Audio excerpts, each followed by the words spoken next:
Bonjour à tous, j'espère que vous allez bien. Bienvenue dans ce nouveau débrief. Comme d'habitude, je vais te donner un petit peu mon résultat de la semaine et on va regarder ensemble deux trades en particulier qui me semblent intéressants à décortiquer de façon que tu puisses voir comment je travaille, comment je réfléchis. Et puis c'est aussi une façon pour toi de voir comment ça se passe dans la vie d'un trader. Et j'essaie d'être au maximum transparent avec toi. Il y en a peu qui montrent ou qui osent montrer le résultat. De temps en temps, c'est bien. Cette semaine, en l'occurrence, tu le verras, j'ai perdu de l'argent. Ça peut arriver aussi, malgré tout ce qu'on voit sur les réseaux. La réalité, c'est que parfois, on perd de l'argent, on ne gagne pas toujours. Donc, je vais décortiquer tout ça avec toi. Avant de commencer, une petite info. Tous les lundis, maintenant tu le sais, il y a le lundi boursier. Le lundi, donc celui qui va venir, eh bien, je vais le faire en live. En tout cas, je vais essayer de le faire en direct sur YouTube pour autant que je comprenne comment ça fonctionne avec les outils. Mais voilà, l'objectif, c'est de le faire en live. Donc, je te donne rendez-vous lundi matin à 9 heures. Donc, le lundi, aujourd'hui, on est le 17 samedi, donc ça fera 18, ça fera le 19. Donc, lundi 19 à 9 heures du matin, heure française, heure suisse. Je t'invite à me rejoindre sur YouTube. Je vais faire le lundi boursier. On regardera ensemble les opportunités de la semaine. Et puis, ça permettra en direct de poser des questions s'il y en a sur ma façon de travailler. Donc voilà un petit peu pour l'intro. Le résultat, tu le vois ici, donc j'ai pas fait une grosse perte, j'ai moins 1 R. Une semaine un petit peu spéciale, même très spéciale, puisque j'ai fait 5 trades en tout. J'ai fait 4 BE, donc 4 trades qui sont revenus euh, au point d'entrée, 1 SL et c'est rare, mais j'ai fait 0 TP. Donc ça arrive pas souvent, mais j'ai fait une semaine où j'ai pas gagné le moindre trade sur 5, donc 0% de trade gagnant. C'est assez rare pour être souligné. De temps en temps, il y en a au moins un qui se balade, même si c'est une semaine qui peut être perdante, mais voilà. Donc, je vais débriefer deux trades. Le premier, ça va être un BE et je vais débriefer également le SL parce que j'ai fait une erreur sur le SL que j'aurais pas dû. Donc, on va voir tout ça ensemble de suite. Le premier trade, c'est un BE de la semaine, c'est sur le Nasdaq. Alors j'ai pris aussi, c'est spécial, ça arrive pas souvent, mais tous mes trades sur le Nasdaq, d'habitude c'est assez bien équilibré do Nasdaq, là j'ai pris que du Nasdaq. Qu'est-ce qui s'est passé? On est en unité de temps 5 minutes, donc c'était lundi. Il faut savoir que pour le contexte, on avait les chiffres de l'inflation qui allaient sortir le lendemain. Et puis, du coup, quand c'est comme ça, il n'y avait pas de nouvelles économiques, donc les marchés sont relativement mous en règle générale.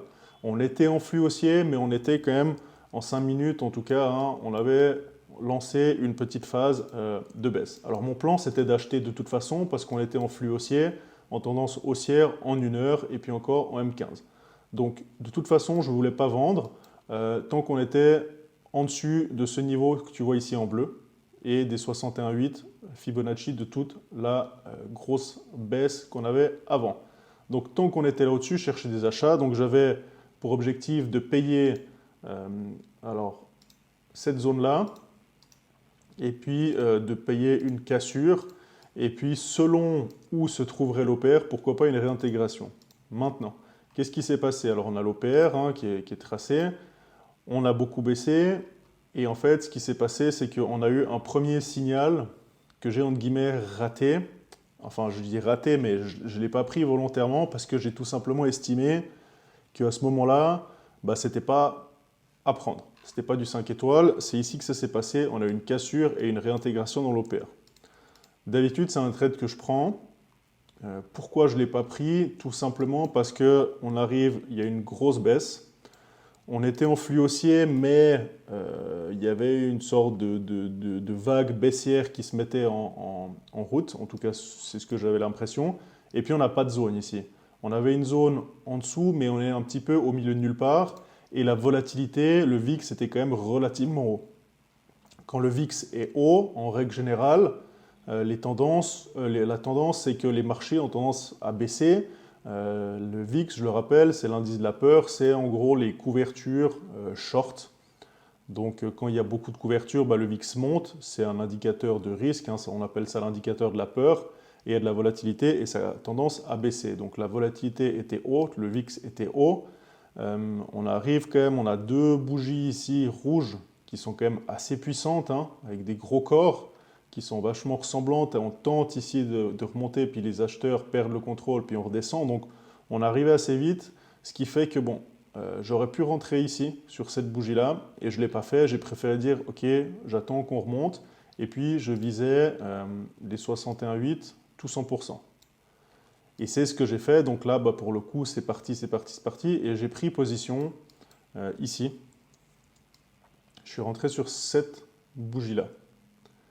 Donc on a eu une cassure et je suis rentré sur la rouge avec un stop juste ici en dessous des 50. C'est parti très rapidement sur cette bougie-là. Celle-là, là où tu vois la mèche.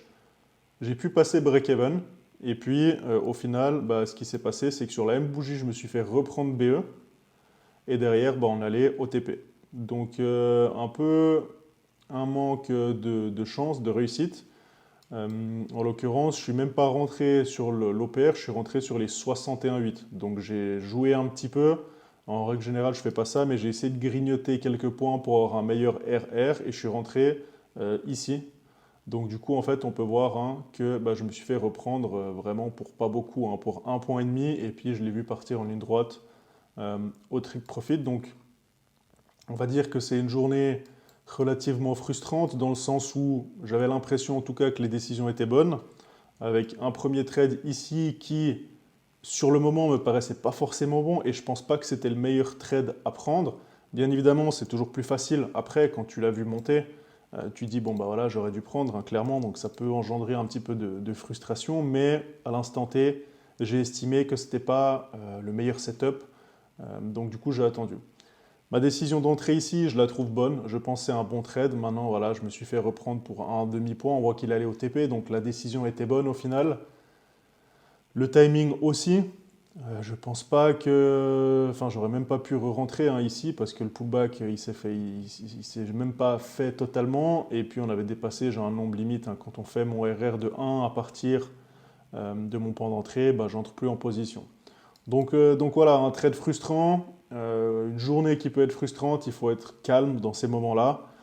J'ai pris les bonnes décisions, ça n'a pas payé. Maintenant, sur le long terme, ça paye. Donc, c'était le premier trade qui a fini break-even. Mon deuxième trade, qui est ma perte, elle est aussi sur le Nasdaq et ça s'est passé hier. Alors, comme toujours, on avait un flux haussier. Maintenant, une petite quand même baisse agressive, mais voilà. On restait en flux haussier. Mon objectif, c'était de payer toujours. Hein, donc, soit ici, soit une cassure réintégration ou bien une cassure d'OPR. C'était ce que je voulais faire. Et c'est ce que j'ai fait. Alors, juste remettre l'OPR, je l'ai effacé sans faire exprès. Ah, il était là. Donc en fait, là j'ai fait une erreur, dans le sens où on avait un signal ici pour moi, qui était le suivant. Alors, il y avait un Fibonacci que j'avais tracé. Okay. Et puis, alors maintenant un petit peu plus bas pour le coup, ici. Et puis j'avais pour plan de prendre la cassure d'OPR avec un stop assez court, assez agressif, et puis passer BE un peu au-dessus des 61,8. Je vais enlever le Fibonacci pour plus de clarté, et puis on va zoomer. Je suis rentré ici, et j'ai fait une erreur. Pourquoi? Alors, on avait une cassure d'OPR, on avait une sorte de pseudo-W hein, qui se mettait en place. Maintenant, ce n'est pas une figure que j'affectionne grandement.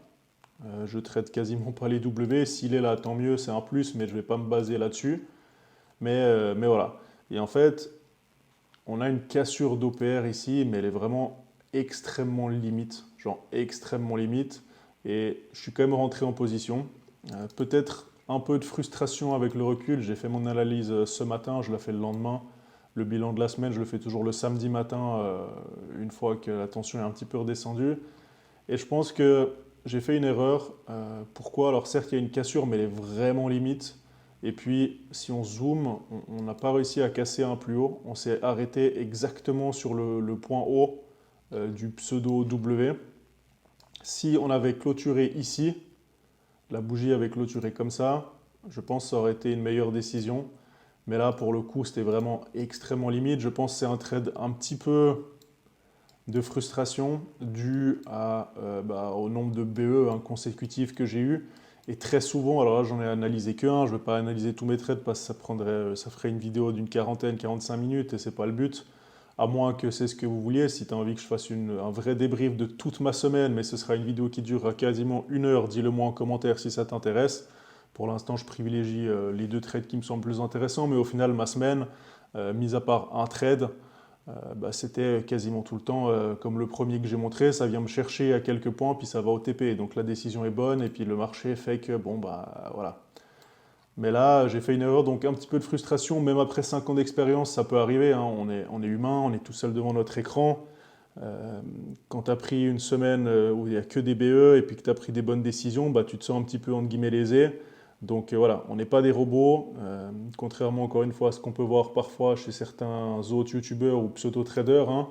La réalité du trading, c'est qu'on fait aussi des erreurs, même avec 5 ans ou parfois 10 ans ou 15 ans d'expérience. Jamais rien n'est parfait. Donc là, j'ai fait une erreur, un trade qui peut clairement être évité. Ça me fait passer en rouge sur la semaine. Encore une fois, c'est une petite perte. Mis à part ce trade, j'ai eu une semaine relativement propre techniquement. Je n'ai pas fait beaucoup d'erreurs. Les probabilités ont fait que, voilà, les conditions de marché, je me suis fait reprendre BE sur tous les coups. C'est frustrant. Mais voilà, en continuant à appliquer comme ça, je sais que la semaine prochaine, je vais réussir à rattraper. Et puis si la semaine prochaine est aussi rouge, ma foi, c'est comme ça, hein, c'est la vie. Sur le long terme, je suis dans le vert. Cette année, je suis dans le vert, je gagne de l'argent. Donc voilà, il n'y a pas trop de soucis à ce niveau-ci. Voilà, c'était le débrief de ma semaine. Comme d'habitude, dis-moi ce que tu en as pensé, si tu as trouvé ça intéressant. Si tu as des questions, mets-les également en commentaire. Si tu souhaites que je débriefe tous mes trades, ce sera une vidéo beaucoup plus longue, tu peux aussi me le dire. Et puis, comme je l'ai dit en début de vidéo, rendez-vous lundi matin, 9 h heure française, où je vais faire le lundi boursier en direct sur YouTube. N'oublie pas de t'abonner à la chaîne, c'est le meilleur moyen de me soutenir si tu trouves que ce que je fais est utile. Et puis, mets un petit like, ça fait toujours plaisir, ça ne te coûte rien et ça booste vachement la chaîne. Sur ce, je te remercie d'avoir pris le temps sur ton week-end de regarder cette vidéo et puis je te dis à lundi pour le lundi boursier, j'espère. Ciao!